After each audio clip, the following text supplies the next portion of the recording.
And now, for those most famous words in motorsports, here is the host of Not What It Seems, Caitlin Seam. Drivers, start your engines.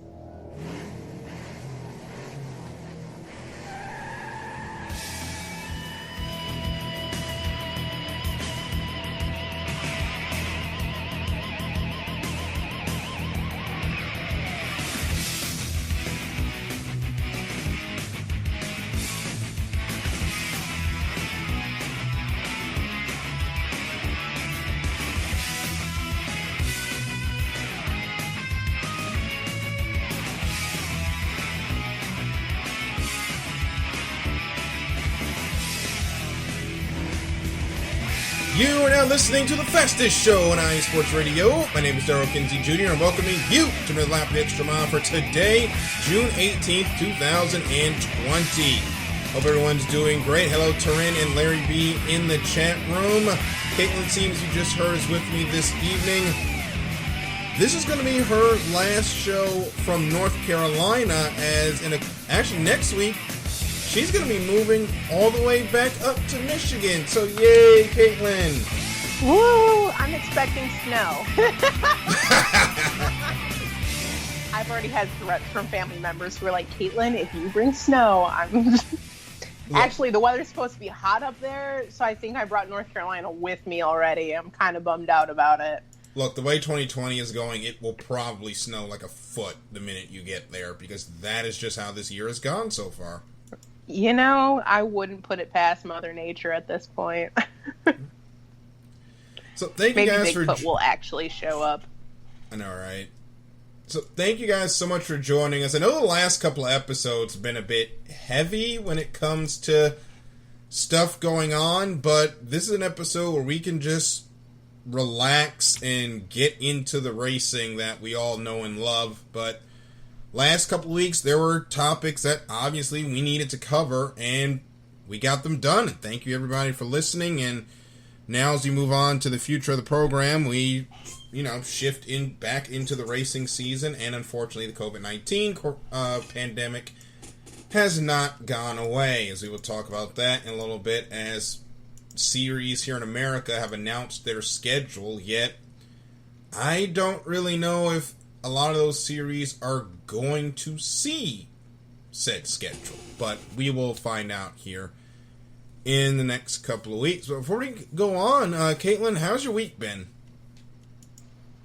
You know, it hasn't been too bad. I actually got to go hiking twice this past week since we were on the show last, trying to get that in before I leave. But tell you what, planning for a cross-country move is never smooth and simple. So really just trying to get all of that going. And, I got to enjoy the race on Sunday, watched it with my dad. I'm sure we'll talk about that in a little bit. And, just chugging along. Pretty low-key other than that, though. I feel like it's one of those things where you were right. We talked about the heavy stuff the last couple of weeks. I did it on my show, too. And I think, the important thing to take away from it, too, is that, especially with the Black Lives Matter movement, it wasn't an event.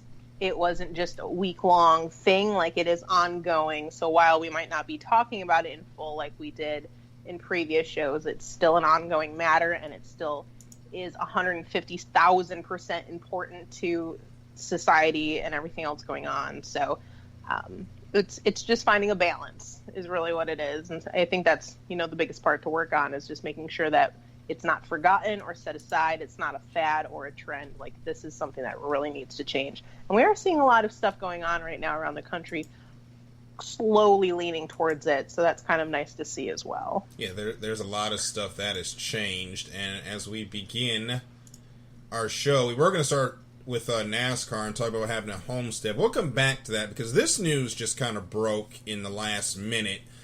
Auto Week Racing is reporting that the IndyCar Iowa doubleheader will have up to 6,000 spectators allowed in the grandstands. That goes along with the 5,000 that will be in the Talladega grandstands.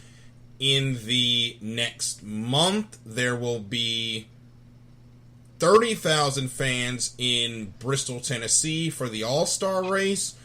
all of these racing organizations are bringing fans back to the grandstands, but Caitlin and I were having this conversation before the show, and I think we're in agreement.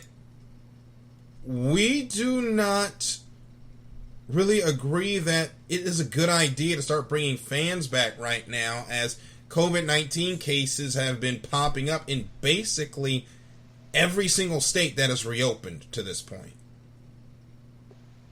Yeah, bad news bears. I didn't know about Iowa. I mean, obviously, you just broke it for us here. But I did know, too, though, is that the weekend after July 4th weekend in Road America, they have said that they will be allowing fans at that race for IndyCar for that doubleheader as well.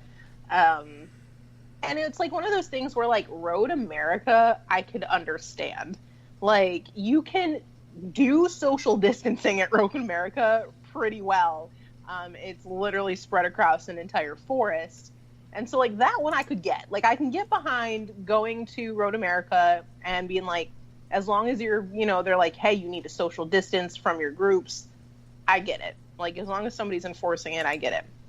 Putting people in grandstands, on the other hand, is terrifying to me right now, especially at Bristol. That's the big one we talked about, is it's like 30,000 people can't social distance at Bristol. It is very literally a bowl. If somebody sneezes across the track from you, you would still get hit by it. It's that tiny.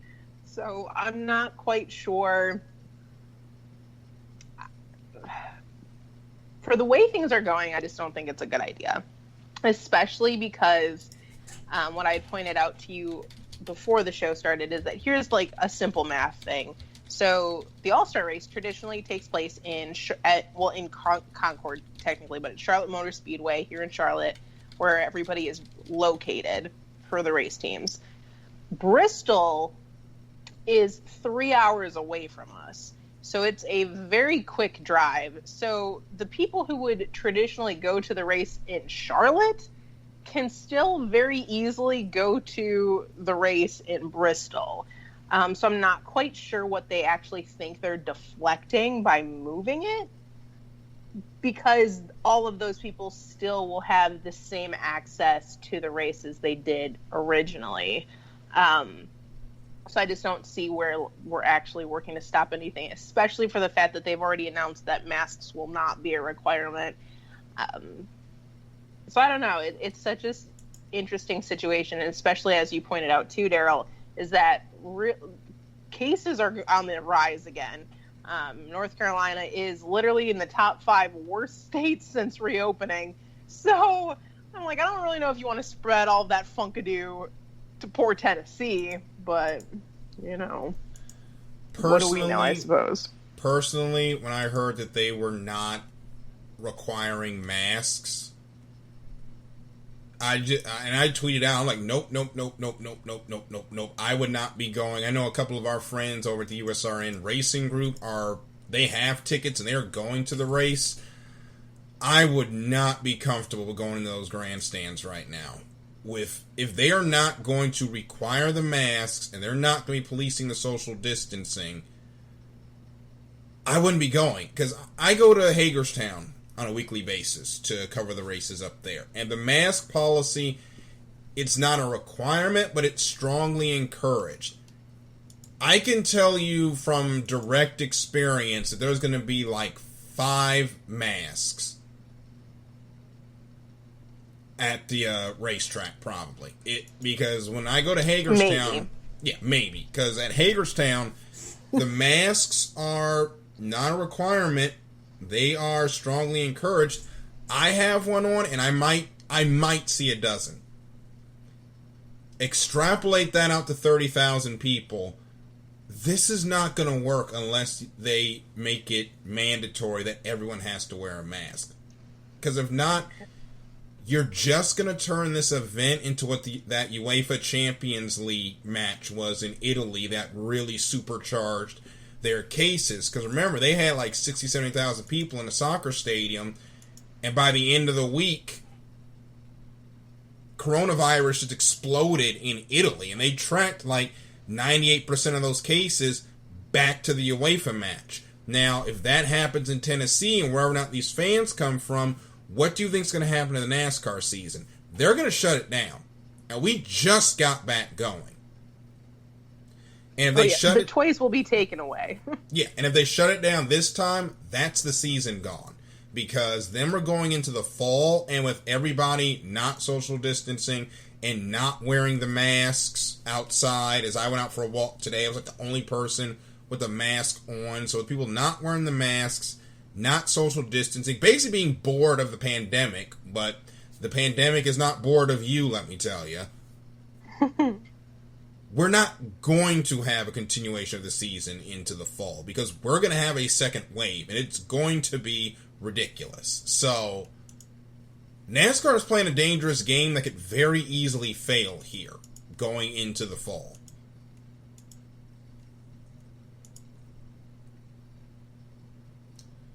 Yeah, I agree. It's I was like, with 5,000 people, if you do it strategically, there's plenty of room for social distancing to happen there. Mm-hmm.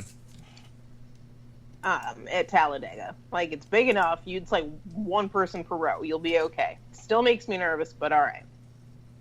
30,000 in that little bowl, though. It's just asking for a petri dish of trouble. Like that, oh my goodness. Yeah, especially because we know a lot of the type of people, unfortunately, that as much as NASCAR is trying to improve out of the stereotype of people that follow it, the people who are going to be willing to risk going to the All-Star race at Bristol are going to also be the type who either A, don't believe that COVID is actually a problem, or two, we're probably the ones literally losing their mind about not being able to get a haircut. Like, these are not people who are going to traditionally be mindful of the situation anyway. Like, I get tense going to the grocery store these days because so few people wear masks. To the grocery store. Like, I feel like I would literally, like, I don't have panic attacks. I'm pretty sure I would have one as soon as I stepped into the area of a racetrack with that many people. Like, I don't think I could do it. Like, well, I can tell you, I couldn't do it. Well, I can tell you right now, I still need to go get allergy medication, and I have not been to the store yet because I just don't feel like being around the people, not wearing a mask, and a lot of people, they don't follow the spots on the floor, and you want to extrapolate that out to a race. If people can't do it when they're getting groceries, how do you expect them to do it at a race facility where doing it literally could determine whether or not the season continues? And I just don't see this. And they're all going to be inebriated. Yeah. So we'll see what happens. Turin says that California has more COVID cases as well, and Gavin Newsom issued a statewide mask order in California. He also said that he doesn't feel that fans should come back until the curve gets fully flattened. I agree. And Wellington Sports Radio says, and he actually came in just as I had said it, oh, by the way, there's still a second wave of this thing coming. And between all the protests, both the Black Lives Matter protests and the we want to get a haircut protests, and all of that, and the people not following instructions anyway, there's going to be a second wave. This just doesn't feel like a good idea. So we're going to take a quick break. We're going to come back. We're actually jumping ahead in the schedule. We're going to go over some of the season schedules that are upcoming for the NHRA and Formula One. And we're going to discuss how far we think these schedules are even going to get at this point. And what do we think the organizations need to do to make sure they get through the schedule. It's going to be very obvious, trust me, when we talk about that. But we'll be right back here on the Extra Mile on IE Sports Radio, your direct feed for all that is sports.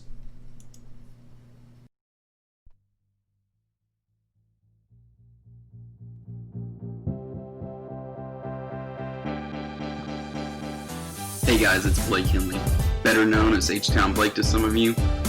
Happy to announce that Bases Loaded is back in full force. We'll be bringing that high heat every Tuesday night here on IE Sports Radio. So come home, get ready, dig into that batter's box, and see if you can chase that high heat, baby. So we'll be coming to you live with all the stats, all the rundowns, all the division rivalries, and every team that's going to make the playoff push to get to that one and only October and get to the pinnacle of what baseball is, to hoist that Commissioner's Trophy when it's all said and done.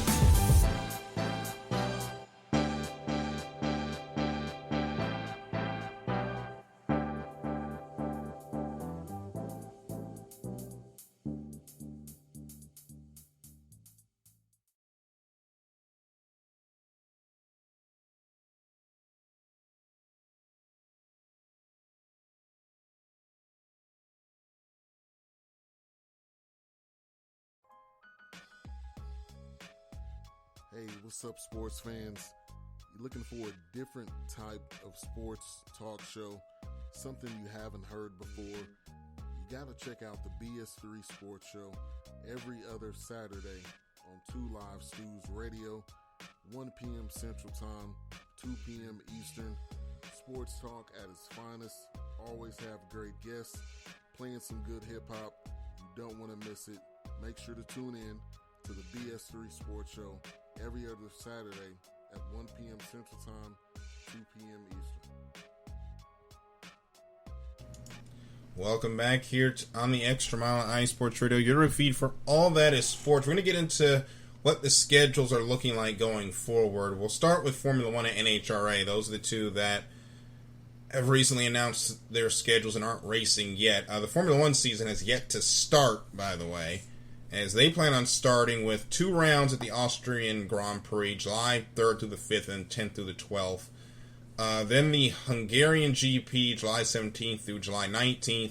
Then the British GP, July 31st to August 2nd. And then another Grand Prix at Silverstone, which is the Formula One 17th Anniversary Grand Prix, August 7th through 9th. 1 round at Spain, 1 round at Spa, and 1 round at Monza, September 4th through the 6th. Currently the schedule. They are trying to put more races on the schedule, but Caitlin, I am not sure with how much Formula One has to go through to just race internationally that they go further than those 8 races. Yeah, especially for, when everything even originally started, we had a couple of places that were like, no, it's done for the year. Mm-hmm. And so I think that's very true because of everything else that's just getting canceled. I know that, even in tennis, Tennis Canada has canceled the Rogers Cup period for the year. I think that's the way we're going for a lot of things, is especially things that are even international are just getting cut, because not only, if you're inside of country, your regulations are all the same, but international crossing is just a completely different matter right now with everything, and because that's, such a big way of why it turned into a pandemic, is because of crossing borders. And I don't see Formula One going much farther than what they've listed. I think that if they get that in, they should just count it as a win, because I honestly didn't expect Formula One to have a season period. So I was almost surprised more came out on there than I did. I was like, maybe 3. I also thought, they're not going to have a season. Remember, they need 8 for an official world championship. So the fact that they got this 8 are good. Honestly, I would do these 8 and get out of this season before any sort of second wave happens and you have yet another delay. I know they're talking about having a doubleheader in China in December. Yeah, I don't see that happening because China is now having a second wave of their own. So I'm not sure when they plan on racing in China. I don't see when they plan on coming to do the U.S. Grand Prix. I don't know how they can do the Canadian Grand Prix with their border still shut down. So any races outside of Europe are going to be extremely difficult. And I know they've already said that they will have some tracks that aren't on the schedule on to fill in the schedule. They might just be a European championship for this year and call it a day. That's how I would deal with it. Because trying to go outside of Europe with all the travel restrictions, just not worth it. No. And I just don't see them being able to. Yeah. And it's not being a Debbie Downer. It's not being living in fear. We have to hear all that nonsense that just makes me get unnecessarily angry at people that don't understand what a pandemic is. You just gotta live with the with the realism of the moment. And the realism of the moment is it's gonna be really hard to have any sort of intercontinental competition going forward. That's just where we are. And these championships are gonna have to be a lot more conservative is the word I'm looking for. They're going to have to be a lot more conservative on what they are doing when it comes to filling out their championship. So we'll see what happens. And I think we also know Caitlin with the Formula One championship. This is probably going to be Lewis Hamilton's 7th. I think we can agree with that. Yeah, I would think so. I mean, I'm thoroughly just like team Lewis Hamilton now after everything that he's done on social media and, well, in person too, but I haven't been there. But like, he's really been such an important voice lately, and so it's been really exciting to see, and it like makes me like him more as a person, which makes me just like him more as a driver. Yeah, and he kind of got in trouble because he responded to some Helmut Marko quotes that were fake, but he went in, and then there are comments that they need to listen to, because Lewis has spoken. He dealt with racism on the kart circuit, and he really dragged F1 kicking and screaming into dealing with this issue head on. So, props to Lewis Hamilton for doing what he's doing. Mercedes is probably going to win the championship this year unless Ferrari or Red Bull come out with a car that just absolutely shocks us. So we will see what happens with that season, but right now they got to figure out what they're going to do. 8 rounds is the season for them. They want to do 15 to 18. We'll see. We'll move over to the NHRA. They are starting with 2 events at the Lucas Oil Raceway at Indianapolis. Fans are going to be allowed at their races. I know fans that have tickets for the U.S. Nationals will be allowed at the Lucas Oil Raceway events, and then they'll go to Pacific Raceways at the end of July. August, we'll see them at Bandimere, Brainerd, and Heartland Motorsports Park in Heartland Park, Topeka. They will end August with the Southern Nationals in Atlanta. The U.S. Nationals will be in September the 3rd. The Gator Nationals, this is important, that's in Florida. That was the first race to get postponed. That race is now in September, but now they're having an issue with cases in Florida, so I don't see that race happening. The race before that is the 4-wide Nationals, and we already know what's going on with Caitlin already said what's going on with North Carolina's COVID-19 cases, so Caitlin, the NHRA, they have been in trouble because they only got about 2 races of their season in, and they're going to be on a struggle to try and finish their year because their season goes all the way to November, and that's more than likely when the second wave is going to either be on its way to its peak or peaking. Yeah. So I don't have a good answer for them. I just think it's going to be bad. I've got nothing for them either, and that's sad because I like the NHRA, and they've been having some issues with their pro category class sizes. This is definitely not helping. My fear is that a lot of these organizations are just going to try and push through even as the second wave comes up. And that's just going to be a problem. And the big situation is a lot of states are talking about whether or not they're going to do a second shutdown. I'm going to tell you right now, that's not going to happen. We saw these people acted during the first month of the original shutdown. Y'all are not doing a second. So you can go ahead and put that thought away right now. So, I don't know. Caitlin, what do you think? Because they're still... they're trying to bring fans back. I know why they're trying to bring fans back. Because they need the money. And the NHRA and their tracks, they make a lot of money from those gates. And a lot of these drag strips, they get their money from the year with these national events. So a lot of the tracks that won't have national events are probably hurting right now.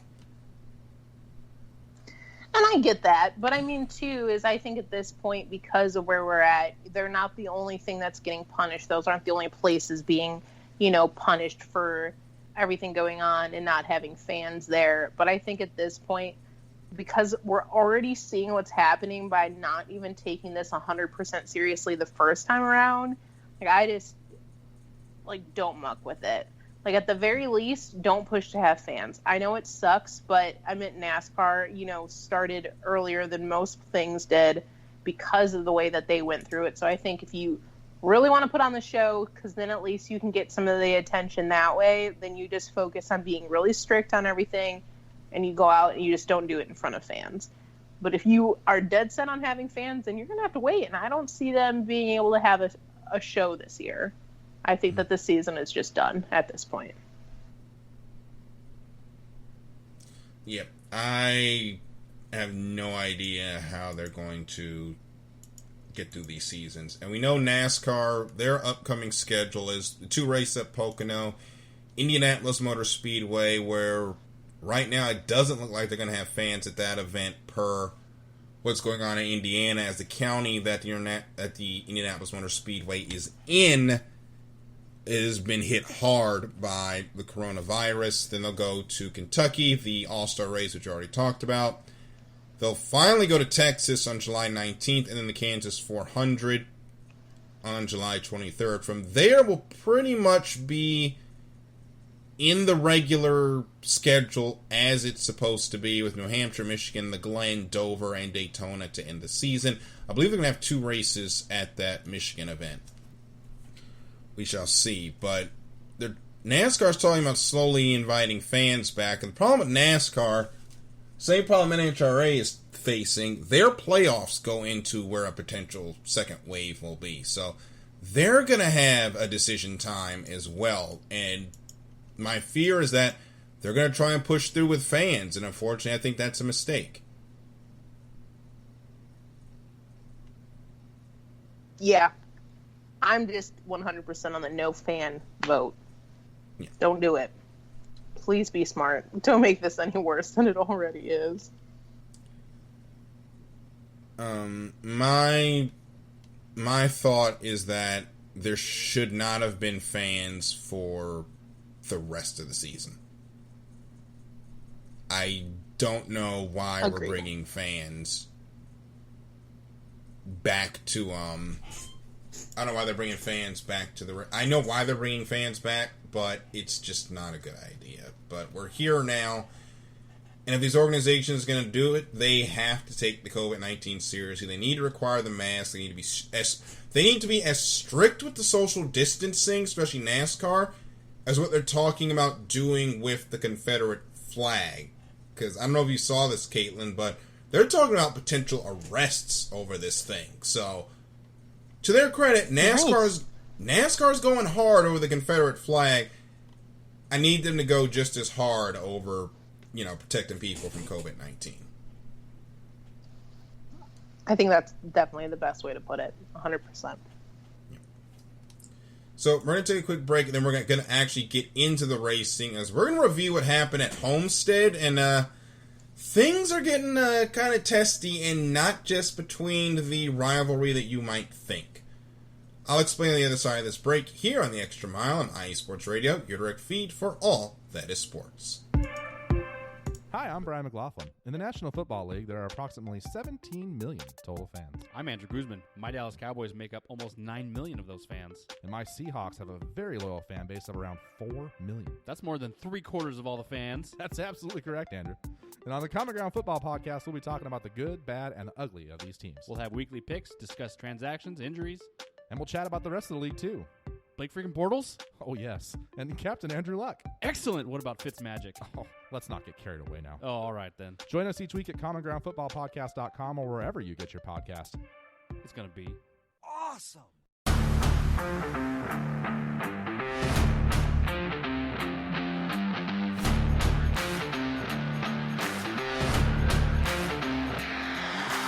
What's good, fight fans? It's your boy, Marcus Los Great, here to give you what you want, here to give you what you need. Yeah, man. Yeah. I'm coming to you live, straight from your mama's basement with a crispy, awesome white tea. We are coming to you live every Tuesday at 10 p.m. Eastern Standard Time. Powered by IE Sports Radio, your direct feed for all that is sports.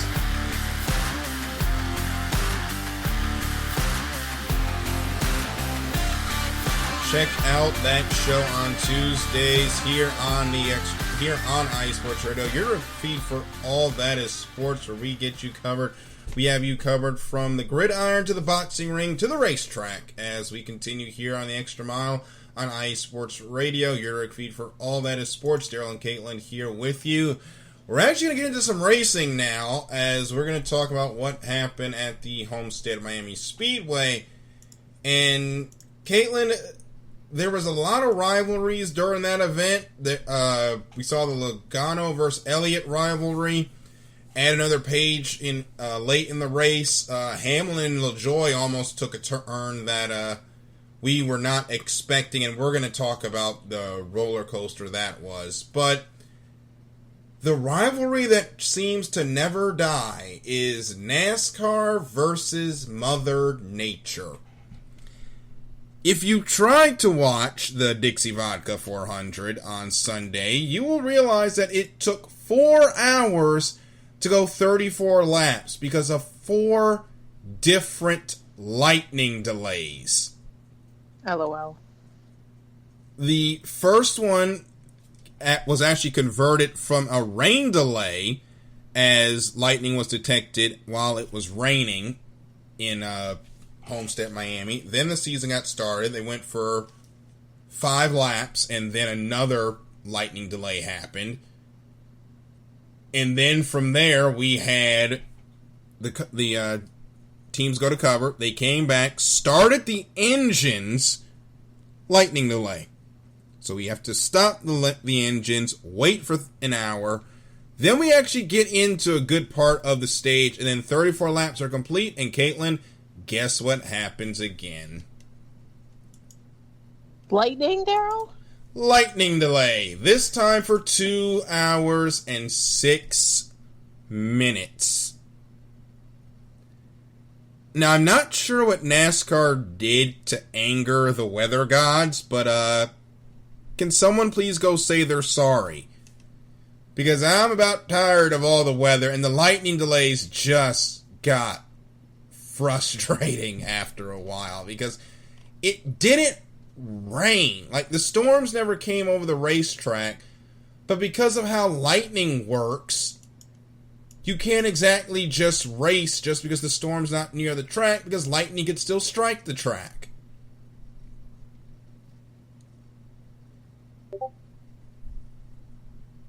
At least they didn't have to panic about, the people. There was nobody in the stands. See, it's a win. Yeah, there's about 500 people in the stands from the Air Force Base, and they were extremely spread out in those grandstands, which was good. Turin said the lightning delays were super inconvenient. I know a lot of people were frustrated, but because of what the National Weather Service has said, NASCAR is going to take that at face value, especially after what happened here in 2012 at Pocono when they lost a spectator and 9 others got injured due to a lightning storm at the racetrack after a race was called due to rain and everybody was trying to get back to their car. So NASCAR is going to take this seriously. Unfortunately, it sucks because lightning is so finicky, but once the racing got going, it was actually a pretty good race. Homestead is the best of the 1.5 mile tracks because it's got the aged surface and the multiple grooves, so drivers can move up and down the racetrack depending on how their car is handling.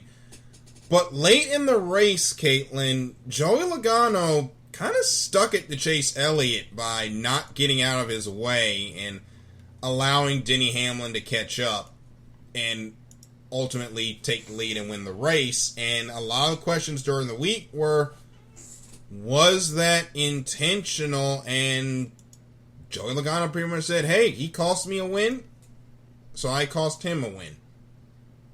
And that's how it went. So, Caitlin, what are your thoughts on all this? I think it'll depend on if it's done now. Because an eye for an eye leaves you both with one eye. So are we done now? Or is this just going to keep continuing to build? Because if we're done now, it was entertaining. And we needed some amusement. If it's not, still entertaining.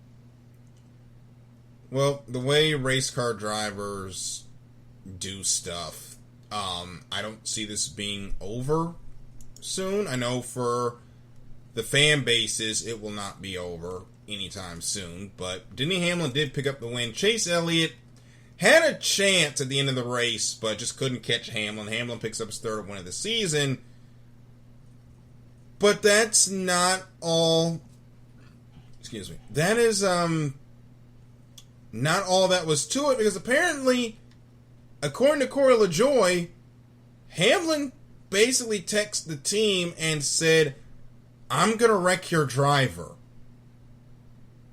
And it got to the point that they had to get Steve O'Donnell involved, and apparently they had to go and speak, and then then Steve O had to say, well, look, you can't, I mean, you've premeditated it now, and we suspended Matt Kenseth, so we're going to have to suspend you if you do it. So Hamlin backed down.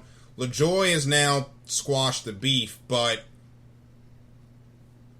when it came to rivalries, the one rivalry I was not thinking I was going to hear about this year would be Corey LaJoie and Denny Hamlin. It's just so weird. Like, I feel like my first initial reaction when I read about this was, why is Denny Hamlin stooping down to a LaJoie thing by being this weird? Like, they're not even in the same tier of racing. I mean, technically they are, but level in the sport, Corey LaJoie is not usually running top 10, top 5 for a win against Denny Hamlin. Mm-hmm. So, it much didn't even make sense to me on that aspect. I'm like, why are we picking on the little kid? Like, what? We're I thought it was a joke. Honestly, at first I was like, maybe it's just a joke that got out of hand. Well, that's what I even asked you. And then you're like, no, it's a real thing. You're like, oh, okay. Well, then, over a simulation of a video game. Okay. Yeah, apparently, this came out, according to Corey LaJoie, this started when Hamlin made some comments about now that the cars are equal, LaJoie will even have a chance for winning because, it's online, and LaJoie wasn't going to run the iRacing races. It's not his thing, according to him, and then he decided, okay, fine, I'm going to run the races. Had a pretty good run, was running third at North Wilkesboro before his brake pedal broke. And then somehow it went from there to it translated on the racetrack. And then Hamlin made the comments about not being able to, after LaJoie posted his heart rate data, Hamlin said, well, that's why we can't count on you in the fourth quarter when it came to Hamlin's basketball league. And it just spiraled from there. These two do not like each other.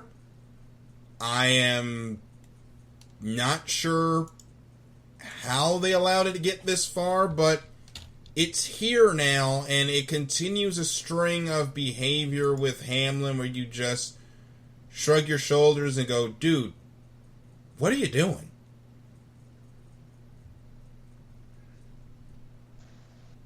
I don't even know if they can answer that too, though, you know? Mm-hmm. It's really weird. And the thing I don't understand is, if this is legitimate, why would you text everybody at Go Fast and tell them, I'm going to wreck your driver? Like, if you're going to wreck the dude, you don't say it. You just do it. Yeah, this is kind of how Spingate happened. Yeah. Like, if you're going to wreck... say things out loud.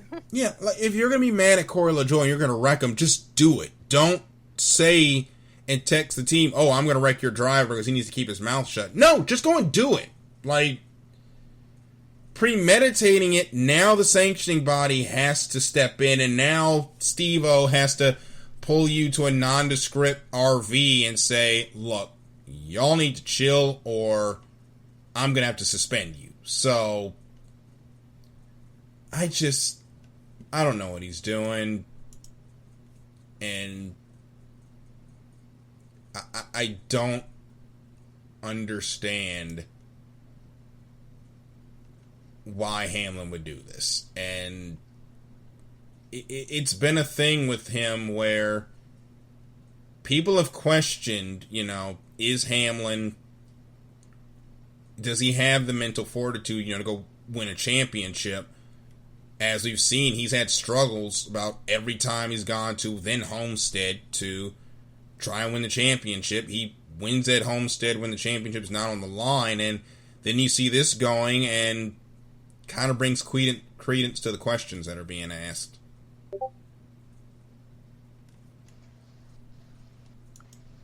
You might have a couple screws loose. Yeah. Well, we will see. And Turin asked, how long has Logano and Elliott been beefing and when the two will be facing each other again? Officially since Bristol. And will they face each other again? Probably. It won't be this week because this is Talladega, and if you try to wreck somebody intentionally at Talladega, you probably should be arrested for attempted murder, because that's pretty much what you just tried to do. But we're going into a Talladega race without practice. And when we come back on the other side of this break, Kayla and I are going to talk about whether or not that's a good idea. We'll be right back after this on The Extra Mile here on iSports Radio, your direct feed for all that is sports.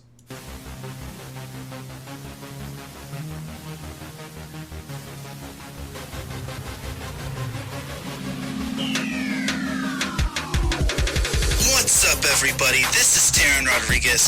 Are you a fan of volleyball? Are you a fan of Thunderous Spikes? Then I have the show for you. Set Point, where I cover NCAA men's and women's volleyball, high school boys and girls volleyball, beach volleyball, and even professional volleyball. Catch the action every week here on IE Sports Radio, your direct feed for all that is sports.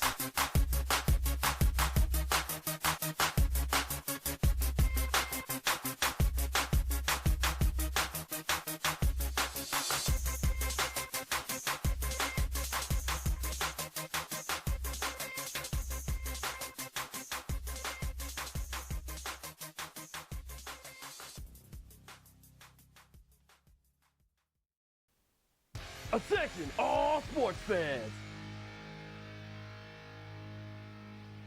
If you're someone who wakes up each morning with lists of sporting events to go along with your to-do list for the day, then you just might be a diehard. The world of sports is as vast as the ocean is deep, including the major leagues, the minor leagues, the college, and everything in between. This is me, your boy Larry B of IE Sports Radio, welcoming you to join me every Monday evening at 4 p.m. Pacific, 7 p.m. Eastern on The Defining Moment, a show that focuses on what really matters in the sports world, sports themselves, and nothing outside of them. Once again, tune in for The Defining Moment with me, your boy Larry B, every Monday evening at 4 p.m. Pacific, 7 p.m. Eastern on IE Sports Radio, right here on Spreaker.com. We'll see you there.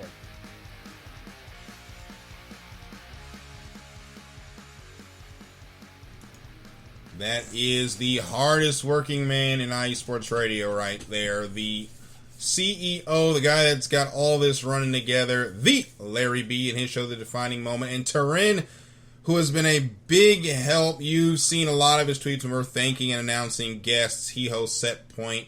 Those are two shows you don't want to miss here on IE Sports Radio. And you don't want to miss this show either, The Extra Mile, as we continue in for the final segment of tonight, and we're going to talk Talladega. Caitlin, originally there was going to be a practice session before the race, and then NASCAR decided, because the races have been so good without practice, that they're going to continue to not have practice at Talladega, which is all well and good, except for the fact that it's a super speedway, and the last time we were at one of these races, Ryan Newman almost died. And we supposedly have these new safety guidelines in place.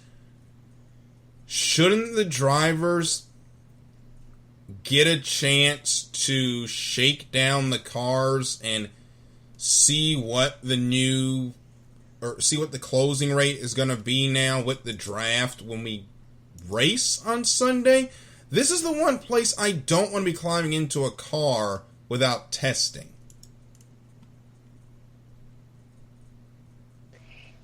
Yeah, so here's my thing about this one, is I like the fact that up until this point we haven't done practice. I think it is the highlight of racing right now for NASCAR. It's fun to see good teams struggle because they assumed incorrectly going into a race. I like it because I think it honestly challenges them, and I think that for once in a racing season, NASCAR engineers actually get to use their job. Like, their brains actually have to get, like, stimulated a little bit more than a fraction. Mm-hmm. That statement comes with an asterisk sign, because for the love of everything, if there's one place you might want to have a small handle on your car, it's at a super speedway where the starting order is determined by random draw. Yeah. I'm all for no practice, random draw on the other races. I love it. I think it's a great setup. I'm entertained by it because you are seeing you're seeing smaller teams that are doing better because they get a better handle. You're seeing everything. You don't do it at a super speedway. You don't. Like, that's just... oh, man, it hurts. They need to have some sort of practice. Like... This is going to be rough. This is going to be interesting because they don't even get a chance to check what the closing rates are going to be with the new package. So, we don't know if they're going to be faster or slower. They think it's going to be slower, but who knows? We thought they had the car slowed down at Daytona, and they still went 200 miles per hour. Like, these cars are unrestricted now, other than the changes they make to the airflow. So, I don't understand how you're going to throw these guys into the cars with no practice and say, have fun, y'all, it's going to be fun.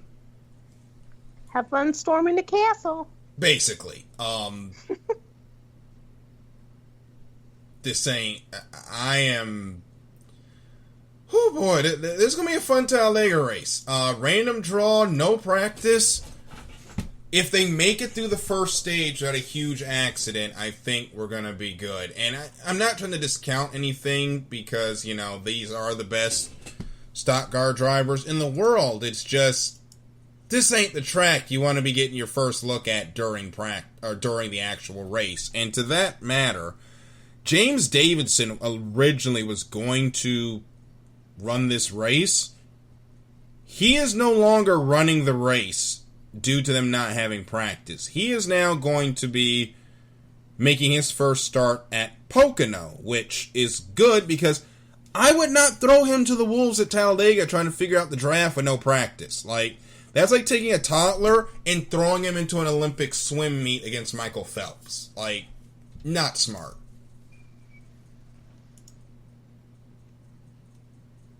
It's going to be a time, Yep. for sure. And apparently Turin just found out that Talladega was in Alabama. Yeah. It isn't the South. Turin, if you're still listening, I have a question. Where did you think Talladega was? Just curious. That's a good question. So, we do need to make picks for this race, as it is the only race going on for nearest the win this weekend. So. LOL. It's already, anybody's race, and now there's no practice, random draw. I'm going to go Bubba Wallace this weekend, because that guy has had some good runs ever since, all the announcements came out for, with the Confederate flag being banned and getting to run the Black Lives Matter car. It would be a great icing on the cake for him to go to his home state and win. That's all I'm going to say. Caitlin, who you got? You know what? We're gonna go with it, and I'm gonna go with Bubba's bestie. I'm going with Blaney. Bubba's bestie, Blaney. Yeah, we'll see if Ryan Blaney can shake the yips that he's been having late in the season. He has not been able to finish races, and I just don't know why. We'll see what happens. If you're going to un-yip, you might as well not yip at Talladega. Yeah, you might as well do it at Talladega. Maybe he'll yip his way to the front. We'll see. It's going to be a lot of fun on Sunday. I guess. Yeah, it would be kind of cathartic if Corey LaJoy ended up getting the win as well, but who knows? He might end up wrecking Hamlin by accident. They'll have a literal fist fight in turn 3, and we will all be talking about how NASCAR is back to back to 1979, where it's a fight and things like that. But we're getting ready to get out of here. Remember, check out Caitlin's show, Not What It Seems, at 5 p.m. I don't think it's happening next week, though, because Caitlin is moving. 2 weeks. Yep. Caitlin's on hiatus for a couple weeks while she gets her life settled. Moving 900 plus miles and then having to... Here's the kicker, is that it's not just one move, it's going to be 2 moves. But I don't know where I'm actually moving to yet. So, I'm kind of homeless for the time being. So, we will see where It's exciting. We'll see where Caitlin actually ends up. July 2nd, Pennsylvania Speed Week is going to Hagerstown Speedway. We will not be broadcasting that day because, of course, I will be at the Pennsylvania Speed Week race for Hagerstown. Yes, Hagerstown's in Maryland, but the Pennsylvania Sprints do come down to Hagerstown to run. So the Pennsylvania Sprint Week presented by Red Robin will be happening at the Hagerstown Speedway on July 2nd. Will be the first time I get to see 410 sprint cars in about a decade, so that's going to be a lot of fun. No announcements yet about next week's program. We might take a mini summer break, or Larry B might join me, or who knows. Keep updated on the Twitter at the Extra Mile IE1 and my Twitter at DKJunior12 for announcements on what we're going to do with the show for the next 2 weeks. Also, remember, check out our backlog of episodes everywhere where podcasts can be heard. Check out the iSports Radio website. Keep it locked to our social medias on Facebook, Instagram, and Twitter. And make sure to give all of our show hosts a thumbs up and a shout out when you get a chance. And please stop hoarding the toilet paper from Turin's grocery store. I know he's probably tired of having to restock it because y'all keep buying it, and we can go to the store now. Stop hoarding the toilet paper, please. You know, a lot of people still have their toilet paper, Caitlin, from when they heard it the first time. Yeah, I'm not quite sure what they're trying to do with all of it. Who knows? And, like, here's the thing is, like, and I still haven't had to get more toilet paper, and I didn't even hoard it. Like, what are you guys doing that you use that much toilet paper? And I'm a girl. Neither did we. Like, we still have toilet paper, like the original toilet paper we picked up. I didn't know it was one ply at the time, so sadness. But it's still here, sadly. And we have other toilet paper that's not terrible one-ply toilet paper that we still have. And, it's paper towels now, apparently, not toilet paper. Just stop hoarding paper things, okay? It's terrible. Yep. Yeah, I know at my grocery store they were still out of paper towel. How? I don't know. Alright, well, we'll try to figure that cosmic question out, but we gotta go. For Caitlin, I'm Daryl. This has been The Extra Mile, and we will see you at the next green flag. Good night, everybody.